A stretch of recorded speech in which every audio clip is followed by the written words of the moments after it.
बढ़ेंगे आगे। राजस्थान में बीजेपी मिशन 25 पर जुटी हुई है। तस्वीरें आ रही हैं सामने। कोर कमेटी की बैठक, 2024 के चुनाव को लेकर रणनीति। आपको बता दें कि बैठक खत्म हो गई है।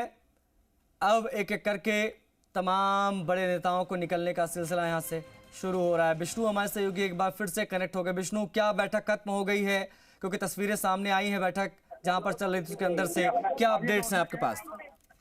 बिल्कुल, जो बैठक चल रही थी कोर कमेटी की वो खत्म हो गई है और उप मुख्यमंत्री दिया कुमारी वो बाहर निकल चुकी है बैठक से। और कुछ देर बाद अब मुख्यमंत्री भजनलाल शर्मा का कारकेड भी तैयार हो गया है, वो कुछ देर बाद निकलने वाले हैं।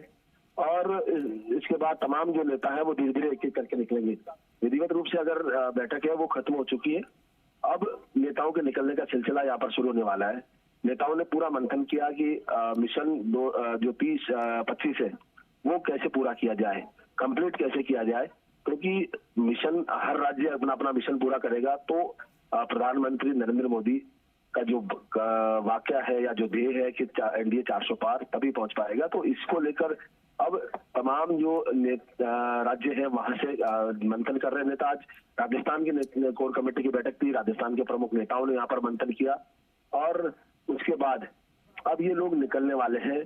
मंथन लगातार चल रहा था और उस मंथन के दौरान यहाँ पर बैठक हुई और अब हलचल से शुरू हुई है कि मुख्यमंत्री भजनलाल शर्मा बाहर निकलने वाले हैं। हालांकि कुछ दावेदार भी है यहाँ पर कि लोग अपना बायोडाटा लेके पहुंचे हैं। इसके अलावा लोगों की परिवेदनाएं हैं, यानी किसी की तबादला का मामला है, किसी का और कोई मामला है, उन तमाम बातों को लेकर भी वो यहाँ पर पहुंचे हैं। बड़ी संख्या में कार्यकर्ता यहाँ बीजेपी जो कार्यालय परिसर है वहां पर दिखाई दे रहे हैं।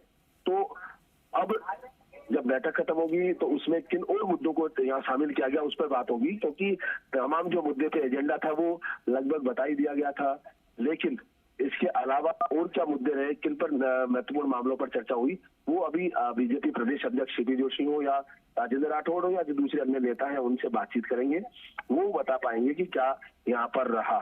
फिलहाल तमाम लोगों की नजरें इस बैठक के बाद दरवाजे की ओर लगी हुई है कि किस तरह से बैठक के बाद नेता निकल रहे हैं। दिया कुमारी निकली है और अन्य नेता भी अभी निकलने वाले हैं। जी विष्णु, इस बैठक में क्या क्या हुआ, इसको लेकर क्या प्रॉपर ब्रीफिंग की जाएगी बीजेपी की तरफ से? बिल्कुल बीजेपी की तरफ से जानकारी दी जाएगी कि बैठक में किस तरह की बातें रही, क्या क्या मुद्दों पर चर्चा हुई। हालांकि मुद्दे वही है, लोकसभा चुनाव में बीजेपी को किस तरह से रणनीति धरातल पर उतरना है, नेताओं के दौरे को लेकर रणनीति बनानी है, मुद्दे वही है, सब कुछ वही है, क्योंकि पूरा फोकस लोकसभा चुनाव को लेकर था। लोकसभा चुनाव में बस ये हो सकता है कि कैंडिडेट्स पर जैसा कहा जा रहा है कि कुछ टिकट बदले जाएंगे तो नए कैंडिडेट पर भी मंथन चर्चा की जा सकती है। इसके अलावा पार्टी की ओर से कुछ अन्य मुद्दे हैं या जो सामने प्रतिपक्षी दल है वो मुद्दे क्या उठाए सकते हैं लोकसभा चुनाव के दौरान, उन मुद्दों का किस तरह से तोड़ किया जा सकता है, क्योंकि अभी जातिगत जनगणना वाला प्रमुख मुद्दा उनकी ओर से है। इसके अलावा भी कई मुद्दे हैं जो प्रतिपक्ष है वो उठा सकता है। तो इनको भी लेकर यहाँ पर व्यापक मंथन किया जा रहा है, क्योंकि विधानसभा चुनाव के साथ साथ ही लोकसभा चुनाव में भी जो मुद्दे हैं वो बदल जाते हैं। तो ऐसे में वो जो देशव्यापी मुद्दे होंगे उनको लेकर किस तरह से मुकाबला करें प्रतिपक्ष का, उसको लेकर भी यहाँ पर मंथन और मनन किया गया है। राजेंद्र राठौड़ दिख रहे हैं, बाहर आ रहे हैं बैठक के बाद, तमाम तस्वीरों में देख सकते हैं। पूर्व नेता प्रतिपक्ष राजेंद्र राठौड़ वो बाहर निकले, तो बात करते हैं। राजेंद्र राठौड़ कुछ कह रहे हैं। बिल्कुल बिल्कुल।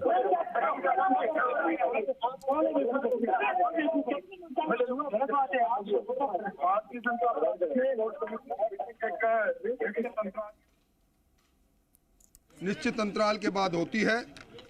आगामी कार्यक्रम का रोड मैप बना है। ईआरसीपी और यमुना जल समझौते के लिए कोर कमेटी ने मुख्यमंत्री जी को धन्यवाद दिया है और इससे लाभान्वित लोगों को हम बताएंगे कि इससे कितने लोगों को लाभ होगा।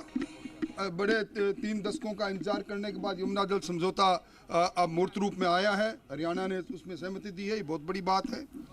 क्लस्टर प्रवास योजना और उस योजना में जो हमें गृह मंत्री जी ने 24 अलग अलग बूथ पर होने वाले काम बताएं, उनकी विस्तृत चर्चाएं हुई है। बाकी अध्यक्ष जी बता दें। वो अभी वो अध्यक्ष जी बता रहे हैं, अध्यक्ष जी आ रहे हैं अपनी, अभी वो आगे हुआ।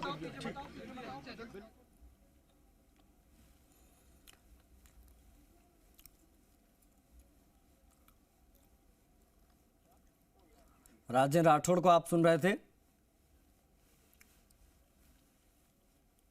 राजेंद्र राठौड़ जानकारी देते हुए कि आखिर किस प्रकार से ईआरसीपी पर चर्चा हुई है और कोर कमेटी ने मुख्यमंत्री का धन्यवाद दिया इस दौरान, क्योंकि एक बड़ा एमओयू हुआ है पूर्वी राजस्थान के लिए। आप कह सकते हैं कि लाइफ लाइन ईआरसीपी, उसके मद्देनजर बेहद महत्वपूर्ण रहा एमओयू। हरियाणा सरकार का भी धन्यवाद देते नजर आए राजेंद्र राठौड़ और इस बैठक में इसको लेकर विशेष बात हुई है।